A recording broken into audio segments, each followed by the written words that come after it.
और देखिए पिछले चंद घंटों के अंदर ईरान और अमेरिका के बीच में कई ऐसे डेवलपमेंट हुए हैं, बहुत तेजी से हालात बदल रहे हैं और एक बार फिर मामला जंग की तरफ बढ़ता दिखाई दे रहा है और ऐसा लग रहा है कि हॉर्मूज को लेकर एक बड़ी जंग छिड़ सकती है।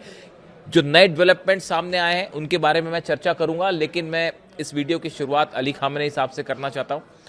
देखिए 28 फरवरी को अली खामेनेई साहब का असैसिनेशन हुआ था, उनकी शहादत हुई थी। आज ठीक उसको 2 महीने हो चुके हैं और मैं इस वीडियो के शुरुआत में देखिए उनका एक कोट बताना चाहता हूं आपको। उन्होंने एक बात जो कि सोशल मीडिया साइट पर एक्स पर शेयर की थी, जो उनका एक्स हैंडल है उस पर उन्होंने शेयर की थी। देखिए इसकी तारीख जो है वो 18 फरवरी है। उनका असैसिनेशन 28 फरवरी को हुआ था। उसके करीब 10 दिन पहले उन्होंने एक्स पर एक बात कही थी। ये उनके चंद आखिरी पोस्ट में से एक था। मैं उसकी आज इस वीडियो की शुरुआत उसी से करना चाह रहा हूं। उन्होंने कहा था, so should anyone aggress against you assail him in the manner he assailed you. और नीचे लिखा हुआ है होली कुरान। देखिए अली खामेनेई साहब ने कुरान की पंक्तियों का जो है वो जिक्र किया था और जिसका मतलब ये था कि अगर कोई आप पर हमला करता है, अगर कोई आप पर आक्रमण करता है तो आप उसको उसी तरह से जवाब दें जिस तरह उस शख्स ने आप पर हमला किया है। ये बात अली खामेनेई साहब ने कही थी और देखिए आज हालात फिर वैसे हैं और अली खामेनेई साहब की इस बात पर आज ईरान की सेना चल रही है। ईरान के सेना प्रमुख IRGC चीफ अहमद वाहिदी साहब चल रहे हैं और ईरान की पूरी जनता आज अली खामेनेई साहब के इस दिखाए हुए रास्ते पे ही चल रही है। मैं फिर से रिपीट करता हूं उनकी जो बात उन्होंने कही थी, आप जाके देख सकते हैं उनके। आप सोशल मीडिया साइट पर जाइए, एक्स पर जाइए आप। अब उसमें मुस्तबा खामेनेई साहब के जो हैं वो आपको ट्वीट्स मिल जाएंगे, मतलब उनके पोस्ट मिल जाएंगे। लेकिन आप जब नीचे जाते हैं तो 18 तारीख का 18 फरवरी का ये पोस्ट है उनका। So should anyone aggress against you assail him in the manner he assailed you. अगर आप पर कोई हमला करे तो उसको उसी तरह से जवाब देना चाहिए। मैंने ये बात आपको बार बार इसलिए रिपीट की 2 बार कि देखिए जिस तरह से उनका असैसिनेशन हुआ उसके बाद ईरान में ज़बरदस्त गुस्सा है और हमने देखा कि पिछले 2 महीनों के दौरान ईरान ने कमोबेश उसी पॉलिसी को फॉलो किया जो अली खामेनेई साहब ने रास्ता दिखाया था और अब उसको शायद ज़्यादा एग्रेसिवली फॉलो किया जा रहा है और उसकी वजह है अहमद वाहिदी साहब, ईरान की सेना। आप देखिए यही वजह है कि जो जंग रही 40 दिन की उसमें डोनाल्ड ट्रंप को मुंह तोड़ जवाब मिला, नेतन्याहू को मुंह तोड़ जवाब मिला और अब विदेश नीति के स्तर पर पिछले 5 से 6 घंटे में कहिए या 12 घंटे में जो डेवलपमेंट हुए हैं, डोनाल्ड ट्रंप की विदेश नीति चारों खाने चित है और हॉर्मूज में ऐसा फंसे हैं डोनाल्ड ट्रंप कि उनको समझ नहीं आ रहा कि बाहर कैसे निकला जाए। इसकी बड़ी वजह मैं आपको बताऊंगा, लेकिन पहले मैं जंग की बात करूंगा क्योंकि ये मामला फिर से बिगड़ता दिखाई दे रहा है। यहां से अमेरिका ने अपना चौथा एयरक्राफ्ट कैरियर जो है वो मिडिल ईस्ट रवाना कर दिया है। आइजनहावर डी आइजनहावर जो है उसको भेज दिया है मिडिल ईस्ट के लिए। वो ईरान के करीब पहुंच रहा है। यानी अब्राहम लिंकन पहले से मौजूद है, USS जेरल्ड आर फोर्ड पहले से मौजूद है, USS जॉर्ज डब्ल्यू बुश जो है वो 3 एयरक्राफ्ट कैरियर ऑलरेडी वहां पहुंचे हुए हैं। अब चौथा एयरक्राफ्ट कैरियर भी आइजनहावर भी भेज दिया है। तो बड़ी साधारण सी बात है, ये चौथा एयरक्राफ्ट कैरियर वहां बातचीत करने के लिए तो भेजा नहीं है। आप समझिए इस बात को। बेहद बड़ी जंग की तैयारी में अमेरिका है और जो एक्सपर्ट्स की राय आ रही है कि अगले 24 घंटे के अंदर कुछ भी हो सकता है। मामला एक बातचीत की तरफ भी आगे बढ़ सकता है, लेकिन उसकी संभावना कम है, उससे ज्यादा संभावना है हमले की। इसकी बड़ी वजह, इसके अलावा आप देखिए F-35 जेट्स 25 के आसपास नए F-15 जेट्स जो हैं वो अमेरिका ने डिप्लॉय कर दिए हैं मिडिल ईस्ट में। जो पहले से थे उनके अलावा रिफ्यूलिंग जेट्स की संख्या बढ़ गई है, खास तौर पे इजराइल में बड़ा मूवमेंट हो रहा है। देखिए खबरें आ रही हैं इजराइल से, इजराइल ने बड़े हमले की तैयारी कर ली है। खासकर पिछले 24 घंटे के अंदर इजराइल की एयरफोर्स अलर्ट पर है। जो भी फाइटर जेट्स हैं वो तैयार हैं और हमला करने के लिए जो जरूरत मिसाइल्स हैं या जो बॉम्ब्स हैं उनको रेडी कर दिया गया है, रिफ्यूलिंग जेट्स भी रेडी हैं। यानी कि जो खबरें आ रही हैं, इजराइल और अमेरिका एक बार फिर हमला करने की फिराक में है और जवाब ईरान की तरफ से देने की भी पूरी तैयारी है। जो ईरान की मिसाइल सिटीज हैं, सुरंगें हैं, उससे धड़ाधड़ खुर्रम शहर 4 मिसाइल्स निकाली जा रही हैं, फतह मिसाइल निकाली जा रही है, सेजिल निकाली जा रही है, रॉकेट लॉन्च मिसाइल लॉन्चर्स जो हैं, जो रिजर्व रखे गए थे वो भी निकाल लिए गए हैं। अबू मेहदी मिसाइल्स की संख्या बढ़ा दी गई है, केशम आइलैंड के पास, खार्ग आइलैंड के पास, अबू मूसा आइलैंड के पास। देखिए, हॉर्मुज से लेके पूरे तेहरान तक जबरदस्त वॉर अलर्ट है और यह माना जा रहा है कि डिफेंस सिस्टम भी एक्टिव हो गया है। डिफेंस सिस्टम पहले से एक्टिव था।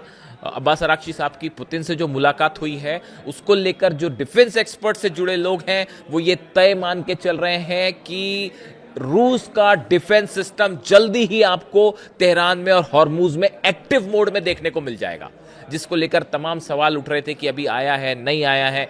शायद पिछली बार डील नहीं हो पाई, लेकिन कल का जो स्टैंड था पुतिन का, और पुतिन का ये कहना हम पूरी मदद करेंगे, उसका पहला मतलब डिफेंस इंडस्ट्री ने ये निकाला है कि अब आपको ईरान में रशिया का डिफेंस सिस्टम मिलेगा, डंके की चोट पर मिलेगा। खैर, तो ये आपके डेवलपमेंट हैं। अब देखिए मामला कहां फंस गया है। मामला ये फंस गया, ईरान ने, मैंने आपको खामेनी साहब की इस बात का जिक्र इसीलिए किया, उनकी ये जो लाइन थी ना, जो उन्होंने कुरान का जिक्र करके कहा था ये बात कि अगर कोई आप पर हमला करता है तो उसको उसी अंदाज में आप वापस जवाब दीजिए। अब उसी पॉलिसी को विदेश नीति में भी ईरान ने फॉलो करना शुरू कर दिया। पहले हमलों में फॉलो कर रहे थे, अब विदेश नीति के स्तर पर देखिए ईरान की जनता ने क्या कहा। ईरान की जनता ये बोली, ईरान की सेना ये कह रही है कि साहब ये जंग हम जीते हैं, ये जंग ईरान जीता है। पूरी दुनिया देख रही है कि दुनिया का सबसे बड़ा ताकत होने का दावा करने वाला अमेरिका किस तरह से घुटनों पे है। मतलब किसी के घर के बाहर दरवाजे पे जैसे खड़े रहते ना, वैसे दरवाजे पर खड़े हुए हैं अपनी सेना को लेकर, और हिम्मत नहीं कर पा रहे, इतने बड़े बड़े जहाज लेके खड़े और हिम्मत नहीं हो रही हमला करने की। पूरी दुनिया तमाशा देख रही है और पूरी दुनिया में जो डिफेंस के जानकार लोग हैं, जो वॉर को समझते हैं, वो देख रहे हैं कि कैसे हंसी उड़ रही है अमेरिका की सेना की। दरवाजे पे जाके खड़े हुए, कुछ नहीं कर पा रहे। ईरान को जो जहाज निकाल ले जाना है वो निकाल ले जा रहे हैं वहां से। अब हालात ये हैं, देखिए ईरान की सेना ने कहा हम जीते हैं, ईरान की जनता ने कहा हम जीते हैं, अब हमारे हिसाब से हर चीज़ तय होगी। ईरान ने जनरल मुनीर को अपनी शर्त पकड़ा दी और वो शर्त में साफ साफ लिखा था कि ये हॉर्मुज में जो जहाज लेके खड़े हुए हैं ये तमाशा बंद करिए, पहले इसको यहाँ से बाहर हटाइए और हमारे ऊपर जो इकोनॉमिक सैंक्शंस लगे इसको बंद करिए, तब हम हॉर्मुज खोलेंगे। ये पहली शर्त थी। जो कुछ शर्तें रखी गई आपने सुनी होंगी कई जगह, उसमें जो है पहली शर्त थी, और ये बड़ी ही एग्रेसिव टर्म पे अब ईरान निगोशिएट कर रहा है, बिल्कुल पीछे नहीं हटना है। यही अप्रोच था अली खामेनी साहब का, और इसी अप्रोच की वजह से 40 साल तक उन्होंने शासन किया। अमेरिका के 6 राष्ट्रपति उनका कुछ नहीं बिगाड़ पाए। देखिए वो हमेशा यही कह रहे थे कि जब आप अमेरिका से डिफेंसिव मोड में आते हैं तो अमेरिका आप पर भारी होता है, और जब आप पलटवार करते हैं तो अमेरिका दबने लगता है। और बिल्कुल इसी नीति पर अब ईरान की विदेश नीति चल रही है। हुआ ये कि अब्बास अराक्ची साहब ने अपनी शर्तें रख दी। उन्होंने कहा पहले आप ये जो अपने जहाज लेके खड़े हुए हैं इसको बाहर हटाइए यहाँ से, और हमारे पे प्रतिबंध लगे, ये हटाइए तो अब हम हॉर्मुज खोलेंगे।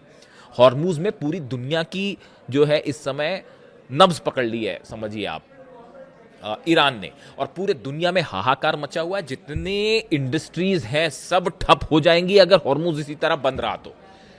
और लगातार प्रेशर बन रहा है डोनाल्ड ट्रंप पर, अमेरिका पर कि ये क्या कर रखा है आपने। आप देखिए इससे बड़ी फेलियर और अमेरिका की विदेश नीति की क्या हो सकती है। वॉर कहां से शुरू किया था आपने कि आपको यूरेनियम चाहिए, आपको न्यूक्लियर डील चाहिए, वो नहीं हो रही है। वो चीज तो अलग हो गई साहब, वो तो ईरान ने कह दिया हम अपने यूरेनियम पर बात ही नहीं करेंगे, हम अपने न्यूक्लियर प्रोग्राम पे बात ही नहीं करेंगे। अब बात कहां आ गई है साहब, हॉर्मुज खोलने पर। लेकिन मतलब शुरुआत किए थे खेत से, आके खड़े हो गए खलियान में, इसी को ही कहा जाता है। इसीलिए कहा जा रहा है, कई एक्सपर्ट्स जो है आपको मिल जाएंगे, बड़े रेप्यूटेड एक्सपर्ट्स जो हैं अमेरिका के, वो कह रहे हैं कि अमेरिका को कैसे विदेश नीति नहीं करनी चाहिए, डोनाल्ड ट्रंप ने उसका एग्जाम्पल दे दिया है। How not to do a foreign policy, उसका परफेक्ट एग्जांपल डोनाल्ड ट्रंप ने दिया है। आप समझे, ये बात हो रही थी, जंग हुई यूरेनियम के लिए और न्यूक्लियर प्रोग्राम के लिए, अब आके खड़े हो गए हॉर्मुज में फंस गए आके। मतलब चले कहां से थे और कहां पहुंच गए, भटक गए पूरी तरह से। अब बताया जाता है कि ईरान ने जो शर्तें रखी उसके बाद वो बड़ी मीटिंग हुई जिसकी चर्चा थी कल रात भर की, सिचुएशन रूम में और वॉर रूम में डोनाल्ड ट्रंप की अपने तमाम एक्सपर्ट से मुलाकात हुई, बात हुई।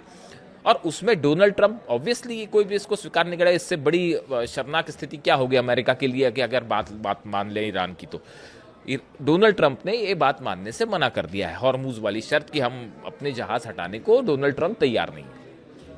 इसके बाद एक बार फिर कोशिशें हो रही हैं, जैसा कि आप देख सकते हैं कि पुतिन से मुलाकात के बाद पुतिन का एक तो आप जेस्चर देखिए, कल अगर आपने नोटिस किया होगा जब वो अब्बास अराक्ची साहब से हाथ मिला रहे थे, उस समय आप पुतिन की गर्मजोशी देखिए, उनकी बॉडी लैंग्वेज बता रही थी कि वो एक वॉर जीतने वाले से हाथ मिला रहे हैं, एक विजेता से हाथ मिला रहे हैं।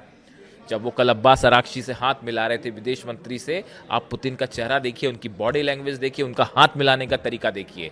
उन्होंने उस तरह से ग्रीट किया अब्बास अराक्ची साहब को जैसे कोई विजेता जीत के उनसे मिलने आया है। नोटिस करिएगा इसको। फिर पुतिन का स्टैंड बिल्कुल साफ है, चीन, रूस हॉर्मुज में पूरी तरह से ईरान के साथ खड़े हैं और अमेरिका कुछ कर ले हॉर्मुज नहीं जीत सकता। और उसके बाद हमला करेगा, उसके बाद अरब में वो आग लगेगी, बाबल मंदे बंद करने के लिए हूती तैयार बैठा है। जैसे ही यहां से साइन होगा, इशारा आएगा, बाबल मंदे बंद हो जाएगा और फिर वहां खोलना उसको मुश्किल हो जाएगा। और क्या पता हूती भी वहां पे जो है माइंस बिछा दे। ये जो माइंस ईरान ने बिछा रखी है ये तो उसको खोलना ही मुश्किल हो गया है, इसको हटाना ही असंभव है। तो ऐसे हालात में मामला जो है वो एक बार फिर आके फंस गया है और शायद पाकिस्तान के जरिए एक बार फिर बता दिया गया है अमेरिका को, और अमेरिका की बात भी सुनी जा रही है कि क्या कहना चाह रहे हैं। यानी देखिए, मामला एक ऐसे डेडलॉक पर आके फंस गया है जहां से ना आगे कुछ है ना पीछे कुछ है, और ज्यादा दिन तक तो हॉर्मुज बंद नहीं रह सकता, यहां से ये बात तय है। 1 तारीख को कांग्रेस, अब देखिए इस बात को समझिए आप, मैं बार बार ये बात क्यों कहता हूं कि जंग ही रास्ता है, जंग होगी, डील क्यों नहीं हो पा रही, आप इस बात को समझिए। देखिए 2015 में, in 2015 under the Obama administration, Iran reached a landmark agreement with 6 world powers including the US that capped enrichment at 3.67% in exchange of sanctions relief. 2015 में जो ये समझौता हुआ था, बराक ओबामा थे उस समय, और ईरान ने समझौता किया था कि हम 3.67% पर अपना जो है वो यूरेनियम एनरिच करेंगे, उसको आगे नहीं बढ़ाएंगे, बदले में आप सैंक्शन हटा दीजिए, ये समझौता हो गया। But Trump withdrew from the agreement in 2018 during his first term, calling it defective and arguing it failed to address Iran missile program और its influence in the region. Donald Trump ने उसको तोड़ दिया इस समझौते को 2018 में। जैसी 2018 में डोनाल्ड ट्रंप ने समझौते को तोड़ा, अली खामेनी साहब तभी समझ गए थे कि अमेरिका की मंशा है हमला करने की, और आज नहीं तो कल हमला होगा। इसीलिए अली खामेनी साहब ने 2018 से ही बड़ी जंग की तैयारी शुरू कर दी थी, और उसी की वजह से शायद हो सकता है कि ईरान ने अपना यूरेनियम एनरिचमेंट लेवल आगे बढ़ाना शुरू कर दिया। और देखिए वही बात सही साबित हुई, जो उनका अंदेशा था कि डोनाल्ड ट्रंप एक दिन हमला करेंगे, इजराइल हमला करेंगे। 2 बार हमले हो चुके। यही विजन था अली खामेनी साहब का, जिसकी वजह से 40 साल से ईरान इतनी मजबूती को हासिल कर पाया कि दुनिया की सबसे बड़ी ताकत आज घुटनों पे पड़ी हुई है। हालात ये हैं। इसके अलावा देखिए जो बात निकल के सामने आ रही है, 1 मई को कांग्रेस के और सीनेट दोनों का जॉइंट अप्रूवल लेना होगा डोनाल्ड ट्रंप को। अगर 60 दिन से, अमेरिका का संविधान ये कह रहा है 60 दिन से ज्यादा आप अगर जंग कंटिन्यू करते हैं तो आपको दोनों हाउसेस का अप्रूवल चाहिए उसे आगे बढ़ाने के लिए। 1 तारीख को वे अप्रूवल लेना है। माना जा रहा है इसके पहले डोनाल्ड ट्रंप हमला कर सकते हैं। अगले चंद घंटों में यह तय हो जाएगा कि कोई बातचीत की दिशा में मामला आगे है। अगर नहीं बढ़ता है तो ये मानिए आप 1 तारीख के पहले फिर से हमला हो सकता है।